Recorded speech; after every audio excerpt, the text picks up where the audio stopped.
নমস্কার। এখানে আপনার ব্যক্তিগত জন্মছক আমার কাছে নেই, সেখানে আপনার সাথে 100% মিলবে কখনো আমি বলতে পারি না। তবে চ্যালেঞ্জ করে বলতে পারি, আমার আলোচনা যারা শুনছেন বা যে জাতক জাতিকাদের নিয়ে আমি আলোচনা করছি, যে কটা রাশির কথাই বলি না কেন, তাদের মধ্যে 50% জাতক জাতিকাদের জীবনে 100% পরিবর্তন আসবে, আর 50% জাতক জাতিকাদের কোনো পরিবর্তন আসবে না। এখানে আপনার রাশি থাকতে পারে, সেই 50% জাতক জাতিকাদের যাদের সম্পূর্ণভাবে জীবনে সফলতা আসবে না, তাদের মধ্যে আপনার রাশি বা আপনার ব্যক্তিত্ব হতে পারে, বা যাদের সাথে মিলবে তাদের মধ্যেও আপনার হতে পারে। সেটা সম্পূর্ণ বিচার বিশ্লেষণ করার দায়িত্ব আপনার। কারণ কোনো না কোনো গ্রহ নক্ষত্র বিচার বিশ্লেষণ করে আমার আলোচনাগুলো করা হয়। সেখানে দাঁড়িয়ে যে গ্রহ দ্বারা ভালো প্রভাব পড়বে, যে বিষয় নিয়ে আমি আলোচনা করছি, সেই গ্রহ আপনার জন্মছকে খারাপ আছে, তাহলে আপনার সাথে কি ভালো কিছু করতে পারে?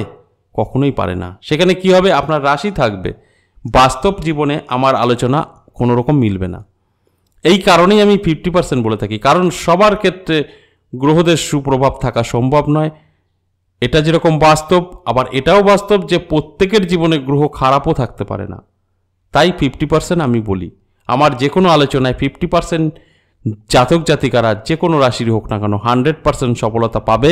তাদের জানতে অজান্তে তাদের জন্মছক বা হস্তরেখায় সেই গ্রহদের সুপ্রভাব 100% থাকবে। আবার ঠিক উল্টো 50% জাতক জাতিকাদের জানতে অজান্তে এই যে গ্রহ দ্বারা ভাগ্য উন্নতি, সেই গ্রহদের অবস্থান খারাপ 100% থাকবে। সেখানে তারা কোনো রকম কিন্তু সফলতা জীবনে পাবে না। আর এই কথাগুলো আমি প্রত্যেকটা দিন বলি, তার উদ্দেশ্য একটাই, যে আপনারা জেনে বুঝে পথ চলুন। আপনারা আগে জেনে নিন। দেখুন, আজকের আলোচনা কাকে নিয়ে করছি সেটা কিন্তু আপনাদের বুঝতে হবে। আজকের আলোচনা সূর্যকে নিয়ে। তাহলে সূর্য রবি যদি আপনার জন্মছক বা হস্তরেখায় ভালো থাকে, তাহলেই আজকের আলোচনা আপনার সাথে মিলবে। দেখা গেল যে আপনার রাশি আছে, আমি বলছি 5টা রাশি, তার মধ্যে আপনার রাশি আছে, কিন্তু আপনার ব্যক্তিগত জন্মছক বা হস্তরেখায় এই সূর্যের অবস্থান খুবই খারাপ, পীড়িত হয়ে বসে আছে। সেখানে দাঁড়িয়ে আমরা কখনোই ভালো কিছু আশা করতে পারি না। তাহলে কি হবে? আপনার সাথে মিলবে না, কিন্তু রাশি মিলে গেল। সেখানে আপনার যদি না বুঝে শুনে একটা ভুল বার্তা আপনারা দেন, বা এই যে অ্যাস্ট্রোলজি সম্পর্কে যদি একটা খারাপ মন্তব্য করেন, সেখানে কিন্তু আপনারা ভুল করবেন। কারণ অ্যাস্ট্রোলজি বুঝতে হবে, আগে অ্যাস্ট্রোলজি জানতে হবে। অ্যাস্ট্রোলজি জাদু মন্ত্র কখনোই না। অ্যাস্ট্রোলজি মানে সম্পূর্ণ সময় এবং অঙ্ক। যারা বুঝতে পারবে তাদের জীবন পাল্টাবে, এতে কোনো সন্দেহ নেই। আজ না হয় কাল আপনার জীবনে পরিবর্তন আসবেই। আমি এই চ্যালেঞ্জ করে প্রত্যেকটা দিন বলি, আমার আলোচনাগুলো যারা সম্পূর্ণ শোনার চেষ্টা করেন, বা এখনো পর্যন্ত যারা সম্পূর্ণ আলোচনাগুলো শুনে বুঝে আপনারা চলার চেষ্টা করছেন জীবনে, অবশ্যই তারা জীবনে উন্নত করবেন, এবং অলরেডি আপনাদের উন্নতি হয়েও গেছে। এটা আমি চ্যালেঞ্জ করে বলি, কারণ আমি জাস্ট আপনাকে চলার পথের নির্দেশ দিতে পারি, যে এই পথে গেলে আপনারা খুব ভালোভাবে পৌঁছাতে পারবেন, কোনো রকম আঘাত লাগবে না। এই কথাটা জাস্ট আমি বলতে পারি। চলতে হবে আপনাদের। অতএব আমি এটা বলতে পারি যে আমার চ্যানেলের সঙ্গে আপনারা যদি জুড়ে থাকেন, আর আমার আলোচনাগুলো যদি সম্পূর্ণ শুনতে পারেন, শুনে আপনার জীবনে যদি অ্যাপ্লাই করতে পারেন, আপনারা কেউ দুঃখ কষ্টে কখনো পড়বেন না, এবং আর্থিক দিক থেকে শক্তিশালী হবেন। এটা আমি সবসময় গ্যারান্টি দিয়ে বলি। আর যারা দেখছি, আমার মতো হাজারো চ্যানেল দেখছেন, সারাদিন শুধু অ্যাস্ট্রোলজি চ্যানেল চেঞ্জ করছেন, দেখছেন, ওই পর্যন্তই শেষ, জীবনে কোনো রকম অ্যাপ্লাই করছেন না, কেন আপনার সাথে মিলছে না তার কোনো খোঁজ করছেন না, তাহলে আপনাদের জীবনে পরিবর্তন আসবে না।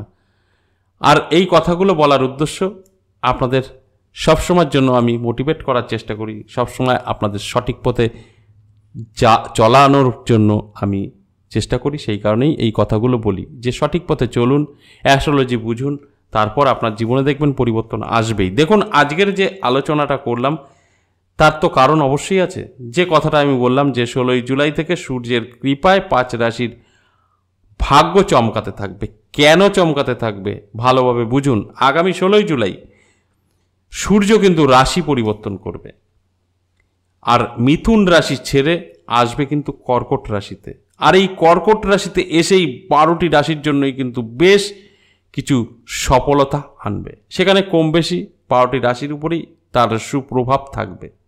আর সূর্য মানে রবি যাদের ভালো থাকবে তাদের মান যশ খ্যাতি, তার সাথে সাথে আর্থিক উন্নতি হবে, এতে কোনো সন্দেহ নেই।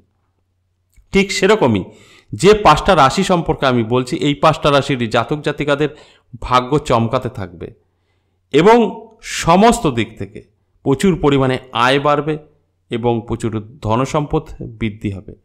তার সাথে সাথে অনেক অর্থের মালিক আপনি হবেন। কতদিন? 65 দিন এই ভালো সময় থাকবে। এই শুভ সময় আমরা বলতে পারি আপনার জীবনের একটা নতুন পথ আপনি খুঁজে পাবেন। অনেকটা দিন, 65টা দিন। এবার আমি আসব সেই 5টা রাশির কোন কোন রাশি, এর মধ্যে আপনার রাশি আছে কিনা দেখুন। তার সাথে সাথে আমি বলবো যে 5টা রাশির কথা আমি এখন আপনাদের সঙ্গে শেয়ার করব। এই 5 রাশির জাতক জাতিকাদের যাদের জন্মছকে বা হস্তরেখায় রবি ভালো আছে তাদের সাথেই কিন্তু মিলবে। আমি আবারও রিপিট করে দিচ্ছি, যদি রবি খারাপ থাকে তাহলে মিলবে না। প্রথমেই কন্যা রাশির কথা বলবো। কন্যা রাশির জাতক জাতিকাদের ভীষণ ভালো সময় কিন্তু থাকবে। কতদিন? 65 দিন। কবে থেকে? 16 জুলাইয়ের পর থেকে 65 দিন ভীষণ ভালো থাকবে। কিভাবে বুঝবেন? নানা দিক থেকে আপনার সাথে যোগাযোগ তৈরি হবে, কর্মে উন্নতি, ব্যবসায় সফলতা, এগুলো আপনারা উপলব্ধি করতে পারবেন। দ্বিতীয় যে রাশির কথা বলবো সেটা হচ্ছে বৃশ্চিক রাশি। বৃশ্চিক রাশির জাতক জাতিকাদের ক্ষেত্রে আমি একই কথা বলবো। 16 জুলাইয়ের পর থেকে 65 দিন ভীষণ ভালো থাকছে। আপনাদের নানা জায়গা থেকে যোগাযোগ তৈরি হবে, যে যোগাযোগের ফলে আপনার ভাগ্য উন্নতি 100%। তার সাথে সাথে যারা ব্যবসা করছেন বা চাকরি, সবেতেই উন্নতি এবং মান যশ খ্যাতি প্রচুর পরিমাণে বাড়বে, কারণ সূর্যদেব সম্পূর্ণভাবে আপনার উপরে তার কৃপা দৃষ্টি ফেলবে। এরপরে যে রাশির কথা বলবো সেটা হচ্ছে সিংহ রাশি। সিংহ রাশির অধিপতি হচ্ছে সূর্য। তাহলে বুঝতেই পারছেন সূর্যের যে কৃপা সেটা সম্পূর্ণভাবে সিংহ রাশির উপর থাকবে। এর ফলে সিংহ রাশির কোনো দিক থেকে অভাব থাকার কথাই না। সেটা প্রচুর ধনসম্পদ হোক বা ব্যবসা চাকরি বা মান সম্মান, সবেতেই কিন্তু উন্নতি আর উন্নতি এই সিংহ রাশির জাতক জাতিকাদের। এর পরে যে রাশির কথা বলবো মিথুন রাশি। মিথুন রাশির ক্ষেত্রে আমি একই কথা বলবো। 16 জুলাই এই সূর্যের রাশি পরিবর্তনের পর থেকেই 65 দিন ভীষণ ভালো কাটবে এই মিথুন রাশির জাতক জাতিকাদের। সমস্ত দিক থেকে কিন্তু ভাগ্য চমকাতে থাকবে। সর্বশেষ যে রাশির কথা বলবো সেটা হচ্ছে কর্কট রাশি। এই কর্কট রাশির জাতক জাতিকারা ভীষণ একটা ভালো রেজাল্ট কিন্তু করবে, কারণ এই কর্কট রাশিতেই কিন্তু এই সূর্যের প্রবেশ। আর কর্কট রাশির জাতক জাতিকাদের ভাগ্য সব দিক থেকে কিন্তু উন্নতির দিকে যেতে পারে। যেরকম প্রচুর আয় বাড়বে, হঠাৎ করে প্রচুর ধনসম্পদ আপনার হাতে এসে ধরা দিতে পারে, সেটা যে কোনো দিক থেকে হতে পারে। তার সাথে সাথে আপনার আশেপাশে যত বড় বা নামি দামি লোক আছে তাদেরকে আপনি ছাড়িয়ে যাবেন, আপনার মান যশ খ্যাতি ছড়িয়ে পড়বে, কারণ সূর্য আপনার মান যশ এই দিকগুলো দেখে। অতএব এই কর্কট রাশির জাতক জাতিকাদের সমস্ত দিক থেকে কিন্তু আপনাদের ভাগ্য চমকাতে থাকবে। এই ছিল আজকের আলোচনা। আবারও আসবো নেক্সট ভিডিও নিয়ে, ততক্ষণ ভালো থাকুন।